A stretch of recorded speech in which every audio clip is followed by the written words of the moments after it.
enseignant à l'université Marine-Ngouabi, mais surtout, c'est un philosophe. Bonjour. Bonjour. Alors, on va quand même reprendre, aller au début. C'est vrai qu'on aurait eu face à face aujourd'hui avec Obambenga Kosso, mais qui est injoignable. On ne sait pas les raisons, ce n'est pas de ses habitudes, mais on saura ce qu'il en est. Alors, ni Bourine Dubiche, comme j'ai dit, on va aller au début pour comprendre ce qu'est d'abord la langue. C'est quoi une langue?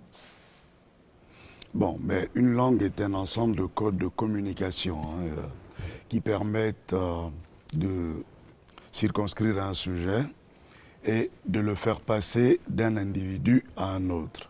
Une langue devient au deuxième niveau.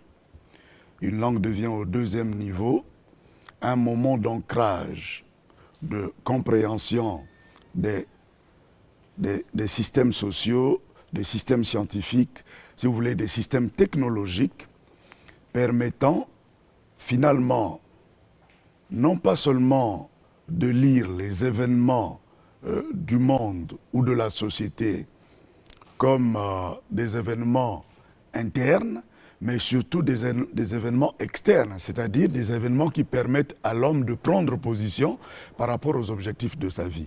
La langue devient au troisième niveau un moment où, si vous voulez, une sphère d'entente intersubjective entre les membres d'une famille, d'une localité, d'un peuple, d'une nation ou d'un État. Pourquoi pas du monde? C'est en ce moment-là qu'on peut évoluer de ce que vous appelez les langues locales vers les langues nationales, des langues nationales vers les langues officielles, mais des langues officielles vers les langues internationales. Parce que finalement, il est établi de la même façon que l'internationalisation du droit, cette utopie qui permet de penser un jour le fait que le monde s'exprime selon la même langue et s'entendre sur un certain nombre de canons, de manière à ce qu'il n'y ait plus assez de contradictions dans l'interprétation des faits. Mais attention, la langue peut aussi intervenir comme un organone, c'est-à-dire qu'un cabinet scientifique, un État, peut se saisir de la langue comme moyen de comprendre les procédés scientifiques, les procédés politiques ou diplomatiques d'un autre État. Les comprendre, les interpréter pour les adapter chez soi ou les dépasser. En ce moment-là, la langue peut paraître, je l'ai dit tout à l'heure, comme un organone, comme une règle qui permet de comprendre les autres, non pas seulement pour les dépasser ou les surmonter, enfin les dépasser comme je l'ai dit, mais surtout pour les percevoir comme une partie d'autres humains. Vous voyez, aujourd'hui par exemple, nous avons vu arriver le président Macron ici. Le président Macron et le président Sassou Nguesso parlaient dans la même langue, se comprenaient parfaitement. Vous voyez, bon, la question qui est posée, c'est de savoir s'il faut aujourd'hui, relativement à cet enjeu, poser le problème des langues locales ou des langues nationales à l'école. Bon, je me suis prononcé dernièrement sur la question. Je pense que cela n'était pas du tout important. D'accord. Avant qu'on en arrive là, on va prendre un petit exemple en face, donc à côté. Je pense à l'époque du président Mobutu, le chef d'État au niveau du Zaïre, dans le contexte de la zaïrinisation. Je pense que le lingala, j'ai pas envie de dire a été imposé, mais j'ai osé quand même le dire, a été imposé. Donc, ça a été la langue officielle. Les conseils de ministres se sont organisés donc, dans cette langue-là. Au plus haut niveau institutionnel, c'était le lingala. Est-ce que c'est une approche louable? Bon, mais je me demande pourquoi il a pensé faire comme ça. Je n'avais pas l'information. Je crois que nous ne sommes pas seuls au monde et que par conséquent, nous devrons tout faire pour que dans cet ancrage historique mondial, nous puissions comprendre les grands enjeux, non pas seulement de la planète, mais aussi de l'humanité. Alors, si c'est le cas, il nous est important, moment souvent, de visiter la culture des autres. La culture des autres, savoir de quel côté ils vont et comment ensemble, nous pouvons choisir des chemins qui ne nous perdent pas. C'est ainsi que les communautés comme la francophonie n'est pas la mauvaise. Parce que nous nous exprimons dans les mêmes langues, mais chacun selon ses préoccupations. Voyez?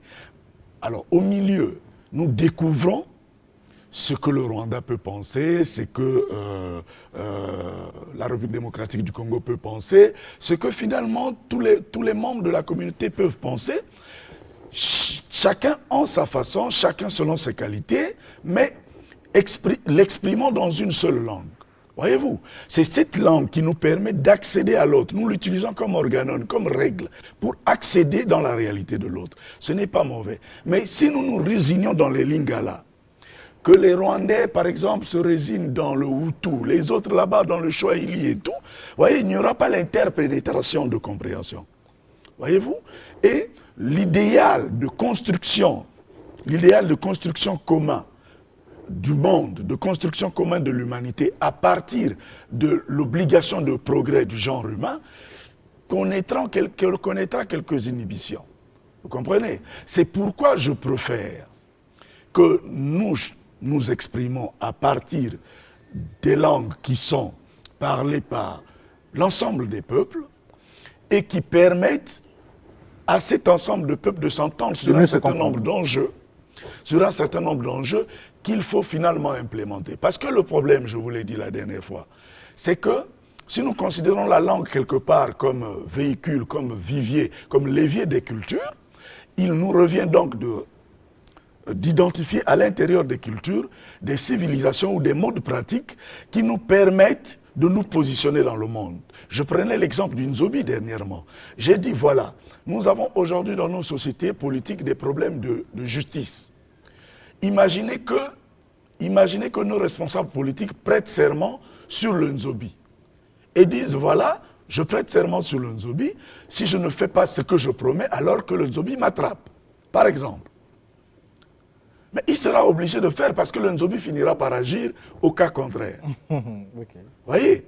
Donc, nous sommes en face du Nzobi dans une forme d'impérium, d'impératif qui nous permet de faire ce que nous disons.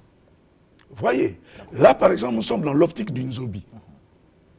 Mais imaginez qu'une telle pratique soit expérimentée au Congo. Mais quand les autres peuples verront les progrès suscités par une telle pratique, ils seront obligés de venir apprendre. Est-ce que la force d'un peuple, ce n'est pas dans sa culture? Et lorsqu'on parle d'identité culturelle, par exemple, comment Nibori Dubish perçoit la question d'identité culturelle? L'identité culturelle, c'est dans notre rapport au monde. C'est dans notre rapport au monde. Qu'est-ce que nous pensons de la vie, nous? Je vais vous prendre un exemple. Vous savez, chez les Bantous, il y a une conception générale. Hein. Ils considèrent qu'ils ont un concept qui remplace la vie, c'est le boumi. Le boumi qui remplace la vie, et ils pensent que la vie s'organise autour des forces. C'est-à-dire que ce boumi s'organise autour des forces qui sont nos ancêtres qui sont partis, et les puissances naturelles qui circulent autour de nous. Mais attention, il y a ensuite ce qu'ils appellent les Leven Scratch, c'est-à-dire les hommes qui sont en communication avec ces puissances, avec ces interactions surnaturelles, pour produire le Bukomo, donc le Bukomo, la vie forte, le bonheur. Curieusement, à côté de cette conception, notre pratique va toujours vers la martéma, c'est-à-dire vers des échecs collectifs. Voyez-vous, le Bantou a cette conception de la vie, de se dire, je suis sur terre pour réussir, pour aller de l'avant. C'est notre rapport au monde, notre manière de saisir le monde du bon bout. C'est-à-dire dépasser toujours les obstacles. C'est d'ailleurs la signification du mot Congo. Hein, le Congo. Congo, c'est en yaka ou en teke, comme la panthère. C'est-à-dire que nous, comme la panthère, dans la cosmogonie congolaise, la panthère remporte toujours des victoires. La panthère, c'est l'animal ou le ngo. Le ngo, c'est l'animal qui remporte toujours des victoires. Le Congo remporte, donc Congo comme la panthère. Nous vivons comme la panthère, nous gagnons toujours, nous allons toujours de l'avant, toujours vers le progrès. Ça, c'est notre représentation dans notre rapport au monde. Vous voyez? Mais quand vous voyez la pratique, on ne dépasse même pas le moustique aujourd'hui. On ne dépasse pas le moustique. Ça veut dire quoi? Que dans notre rapport au monde, dans notre représentation du monde, c'est la victoire, c'est le progrès, c'est l'implémentation des étapes supérieures. Si vous voulez, Les états du temps chez nous sont progressifs, sont continus, vont toujours vers le mieux dans notre conception.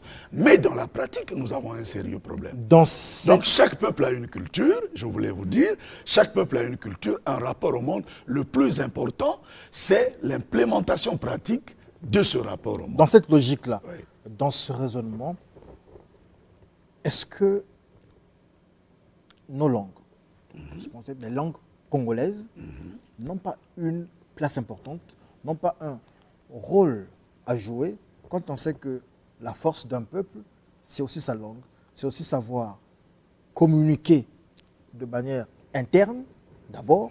Est-ce que la langue n'a pas un rôle à jouer là comme ça? Bien sûr qu'elle est importante dans le rappel des principes internes de nos cultures, de nos civilisations. Vous avez par exemple chez le monde Bembe un principe qui soigne les pieds malades. On peut couper le pied d'un coq, on soigne le coq, puis la personne guérit, finit par guérir. Et quand on soigne le coq, on prononce des phrases. Voyez-vous? La puissance spirituelle du verbe. Voilà. La puissance spirituelle du verbe, oui. Donc la personne finit par guérir. En ce moment-là, sans prononcer ces phrases, l'effet ne se réalise pas. Vous comprenez? Bon, mais dans le processus du développement, quand vous convoquez de tels principes, c'est toujours bon de les universaliser par la suite. C'est-à-dire mettre en œuvre des formules que l'humanité entière va utiliser en termes de Made in Congo.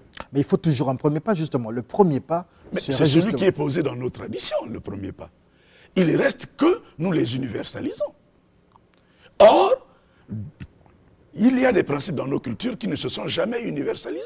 Comment voulez-vous que l'Angleterre apprenne certains de vos mots si il n'y a pas d'effet pratique dans l'histoire? Il y a un problème. Lorsqu'on prend les 342 000 km carrés du Congo, donc on va du nord au sud, cela va sans dire, il y a deux langues qui reviennent. Le Lingala et le Kituba. Le Lingala est parlé majoritairement dans la partie nord du pays et le Kituba dans la partie sud. Mais après, dans la partie sud, il y en a une bonne moitié qui s'exprime en Lingala et dans la partie nord, il y a une bonne moitié aussi qui s'exprime en Kituba. Ça veut dire qu'avec ces deux langues,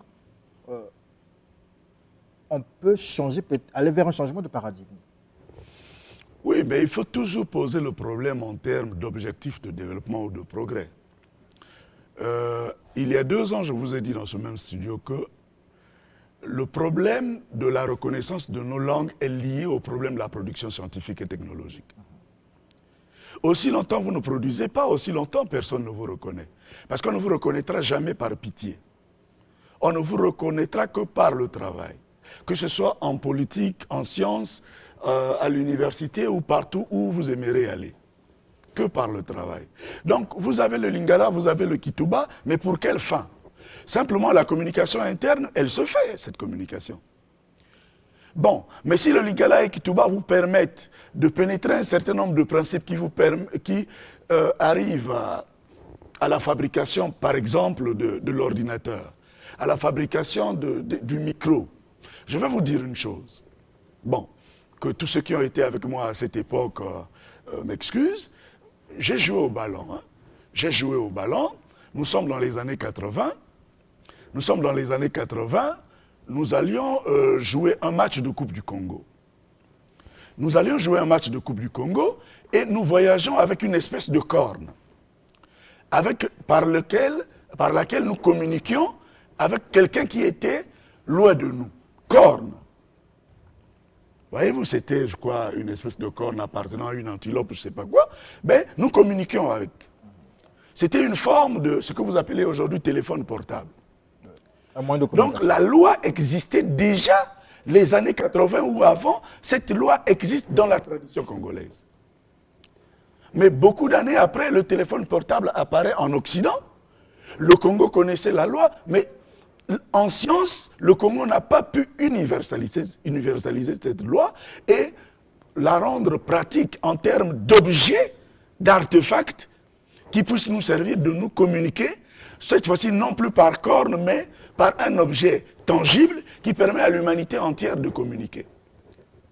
Aujourd'hui, on dit téléphone portable, certains disent Samsung, d'autres disent iPhone ou ne sais pas quoi. Mais si le Congo avait par exemple dit Soso, mais c'est tout le monde qui dirait Soso à l'époque où le Congo aurait fabriqué le téléphone portable. Voyez-vous? Et le mot Soso susciterait signification et interprétation.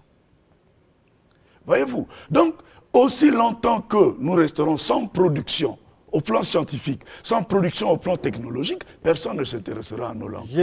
La langue n'aura pour vocation en ce moment-là que de cavité de communication, de sphère de communication. Dans Nation Agriculture, je pense que le professeur Cheikh Anta Diop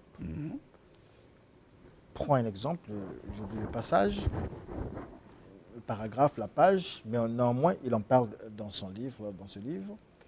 Il dit, si vous prenez deux enfants, c'est-à-dire qu'un Anglais, par exemple, et un Africain, vous enseignez à ces enfants les mathématiques, par exemple, ou la physique.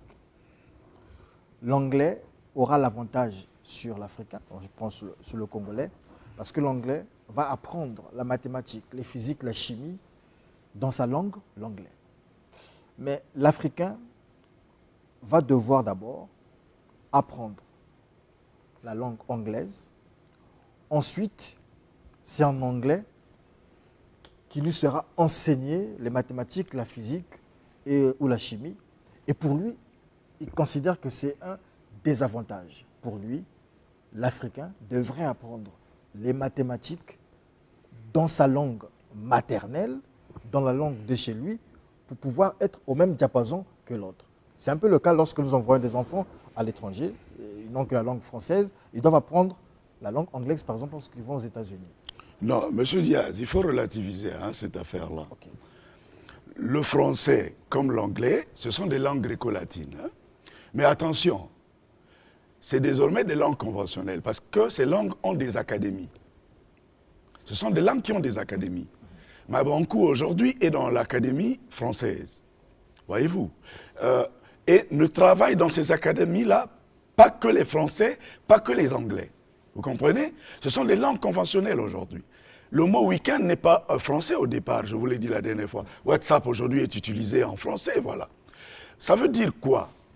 Vous parlez des mathématiques, mais justement, ce sont des langues conventionnelles. Ce sont des approches qui ont été préparées dans ces langues-là, travaillées scientifiquement pour préparer l'enfant à accéder à ce savoir, à réaliser des accès au savoir, des accès au discours. Vous voyez? Le Kitouba, comme vous le dites, peut faire l'objet des académies, peut être préparé. En Kitouba, on a combien de couleurs? Je ne pense pas qu'il y en a 4. En Lingala, on a combien de couleurs? Je ne pense pas qu'il y en a 4. Donc, travaillons sérieusement. Ce n'est pas une affaire de honte. Aujourd'hui, ne pensons plus que le français ne nous appartient pas comme langue. Le français est notre langue aujourd'hui. Nous participons à l'académie, nous participons à sa construction. Elle est notre langue. Ce n'est plus la langue des Français. Les Français avaient la langue d'oc, la langue d'oï, le francien. Nous avons dépassé toutes ces étapes-là pour arriver au français actuel. C'est un français des académies, c'est un français conventionnel à l'intérieur duquel se trouve le Congo. Donc ce que dit le ministre Montou la dernière fois, puisque le débat part de lui, quand il dit voilà c'est une aberration, non. Le ministre Montou doit nuancer son propos. Qu'est-ce qu'il devrait dire? Il est membre d'un gouvernement et le gouvernement appartient à un État. L'État a fait des choix depuis les années 60. Et ce sont des choix que je pense, moi, responsables.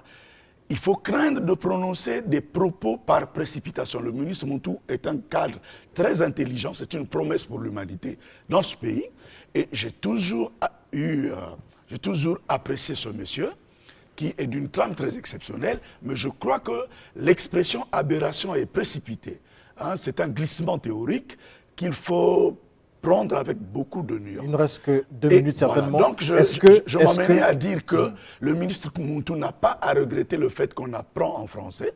Le français est la langue de tout le monde aujourd'hui. Il est question plutôt de trouver des mécanismes nécessaires, d'amener les élèves à l'école à la meilleure compréhension des choses et transformer tous ces élèves en génie pour que demain le Congo trouve meilleur bénéfice. Parmi les réformes dans le système éducatif congolais, inclure les langues congolaises, le lingala ou le kituba comme langue d'enseignement? Bonne Non, idée, bonne approche. je ne pense pas que ce soit une nécessité. Ça peut être des langues d'appui pour des élèves qui sont dans les contrées très reculées, qui dans leur maternité n'ont parlé que langue maternelle.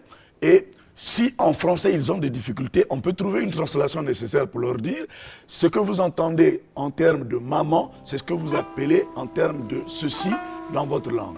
En réalité, il n'en est que translation. Mais dire qu'il faut quitter la sphère de l'effort, le spectre de l'effort, parce que justement, l'éducation participe de ce que l'on appelle la païdéa, l'élévation vers les lumières. Alors, si vous ne participez pas à la païdéa pour redescendre vers les ombres en ce moment-là, je me demande de quel côté on négocie l'éducation, et bien ça me fera peur. Merci beaucoup, nous avons excédé aujourd'hui, nous sommes allés à 25 minutes. Merci au directeur général de TD Congo, M. André Ndélé. Merci à vous, Liborine Dubiche, pour toutes ces informations, questions d'actualité. On se retrouve à une prochaine émission. Merci beaucoup. Merci.